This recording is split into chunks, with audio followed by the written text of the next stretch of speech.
Pagpalang umaga sa inyong lahat. Alas 2 na ng umaga, madaling araw. So, pakilala ko sa inyo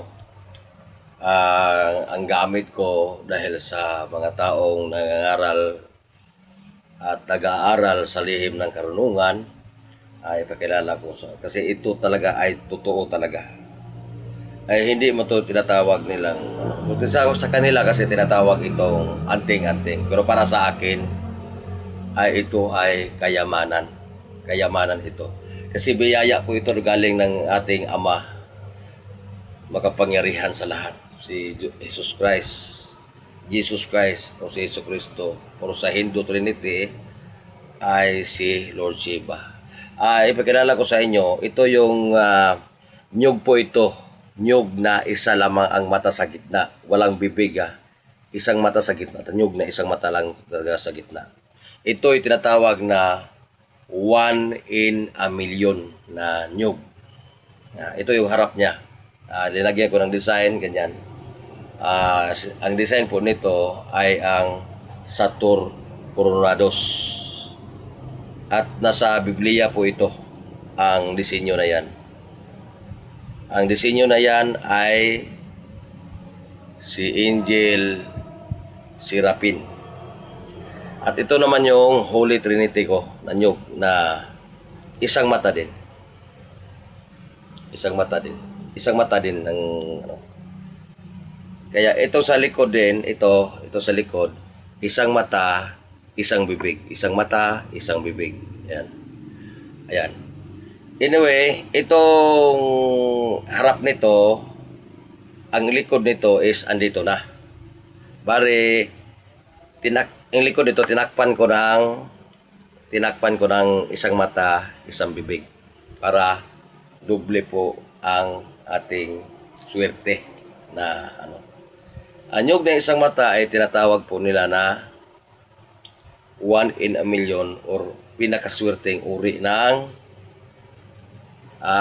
bao nyug, kasi ito po yung gamit ng ating Panginoong Hesus na ang langis nito ay siya po ay gumamit bilang panglagay o panggamot sa sangkatauhan.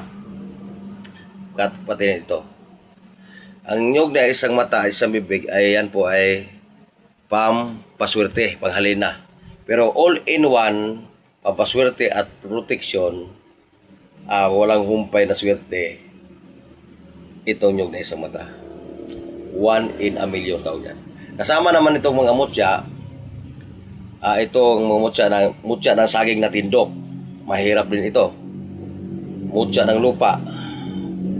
Mutya ng langgam. Mutya ng langka. Mutya ng linta. Linta butik. Ito naman, mutya ng langka. Marami akong langka nito kasi may langka din kami. Ito naman ay batong umong itim. At ito ay mutya ng itlog ng daplak. At ito naman ay bulalakaw. Ayan, bulalakaw. Yan ang original na bulalakaw. At saka ito naman ay ngipin ng kalabaw. Ito ay nasa loob po sa amin. At ito naman ay linta mutya ng linta na nakuha ko sa hita ng kalabaw, nakadikit dito. Akala ko putik pero kinuha ko bato. At ito naman linta din ito na guray, lintang kahoy ito. Alam mo yung nasa dahon, ito tumitigas to, linta. At ito naman mutya ng langgam uli, yung hantik. At ito naman yung nyug na naging bato sa Holy Trinity. Galing po siya dito. Dinabas ko siya at dinagay ko siya dito. Kasi maganda kasi ang mutya na nakadikit sa ating katawan. Ayan. At ito naman ay mutya ng langka din. At ito batong umong puti. At ito naman ay Corazon de Jesus. Mutya, bato yan. Nagiging bato. Bunga ng Corazon de Jesus, nagiging bato. At ito naman ay mutya ng saging na tindok. At dito sa loob din, marami din itong mga mutya sa loob. Ito. Kabibi na libon, kahoy na naging bato, liklay. Ayan. Marami po ito, mga liklay, batong lutang sa tubig. Ayan, nandito po. Dito naman sa likod nito, nandito yung mga pangontra, lason, ulam, barang, at saka ito, pulbura. May bala din ito, pulbura. Ayan. Ganito ang design yan, di ba? Yan ang design. Dapat nasa loob ka ng nyug na isang mata, katulad ng paggamit ito. Yan. Pag pinasok mo siya ganyan, nasa loob ka ng nyug na isang mata. Ayan, nasa gitna sa loob ka na.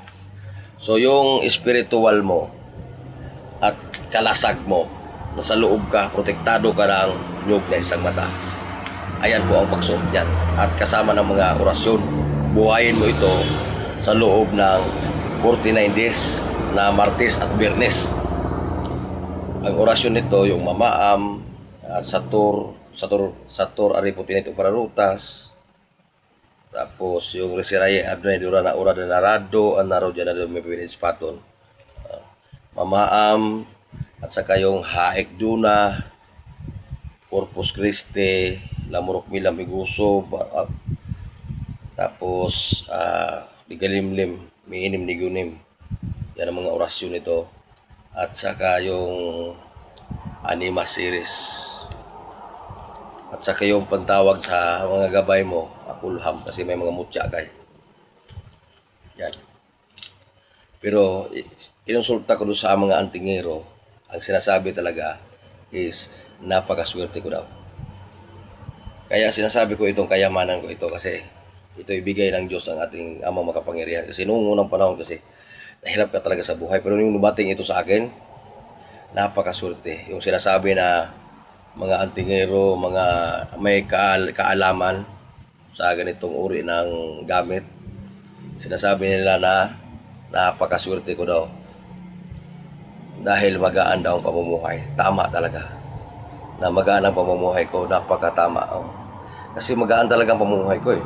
Sa pera, hindi ka magkakasakit, walang nahinggit sa'yo, walang problema yung mga pamilya mo. Kung magkaroon man, saglit lang, in hours, solve ka agad. Ganon ang epekto nito. Kaya ito, itinuturing ko itong kayamanan. Hindi ko ito itinuturing na isang anting-anting o agimat. Kaya ito, tinuturing ko itong kayamanan. Kasi daming bisis na rin ito, sinasalba ang buhay ko. Unang-una, sinasalba ako nito, yung nagsakay ako ng bus, namasahe na ako, pero pilit pa rin ang isipan ko at puso ko. Gusto kong bumaba kasi iba ang pakiramdam ko eh. Bumaba ako, hindi ako nahinayang sa pamasahe ko. Sumakay ako na nakasunod na bus. Ngayon, nasundan ko yung sinakyan kong una, nabangga po. At ayun, daming na ospital at daming ano. Kaya isa to sa ano. Pangalawa, mayroong nagbakbakan, napadaan ako sa gitna. Bali, na-sandwich ako pero hindi ako tinamaan. Kasi nagbakbakan, so nagmumotor ka, nagbakbakan, so may tendency talaga matatamaan ka doon. Kasada yun eh. Ayun. Anyway, kung mayroon kayong mga ganito, huwag nyo pong subok-subukan. Tama na yung paniniwala mo. Kasi ako, daming bisis na akong sinalban nito. Kaya ito, tinuturing ko talagang kayamanan, itinuturing ko siyang pamilya, tinuturing ko siya ng ano. Kasi ito talaga is galing talaga sa ating Diyos, amang makapangyarihan. Kung ikaw, kung makapulot ka man o makakita ka man ng libon, dalawang mata na ninyo, apat ang mata, isang mata, gawin yung kwintas yan. Yan po ay kakaiba. Rare po yan. Talagang mayroon nga. Bubuhayin mo lang sa mga orasyon na mayroon po tayong mga orasyon na yan. Kusa po yung mapapakita mga orasyon na yan at sa isipan mo kung yan ay ano. At saka kung mayroon kong mga ganito, or kung legit talagang hawak mong mga mutya at saka ito, ang buhay na, dami kang mga linalang na makikita dito sa ating mundo. Mga nilalang na hindi ka nila pinapakailaman. Kaya huwag kang maniwala na may ganito ka, kinatatakutan ka ng mga nilalang dito sa ating lupa, dito sa ating lugar, mga nilalang, mga espiritu, mga engkanto, mga diwindi, mga gano'n. Hindi po sila natatakot. Ang ano talaga dyan is nirespeto kanila. Kaya kung makiusap ka sa kanila, kunwari kung ako ay papasok sa bilang isang magagamot o mayroong mga mambabarang, mga ganon, hindi po sila natatakot ng ganito. Mayroon ka, nirespeto kanila kasi this is easy to connect talaga sa kanila na ito, bigyan natin ito kasi minahal niya ang kalikasan. Kaya, ang mga powerful natin is kalikasan talaga eh. Yun.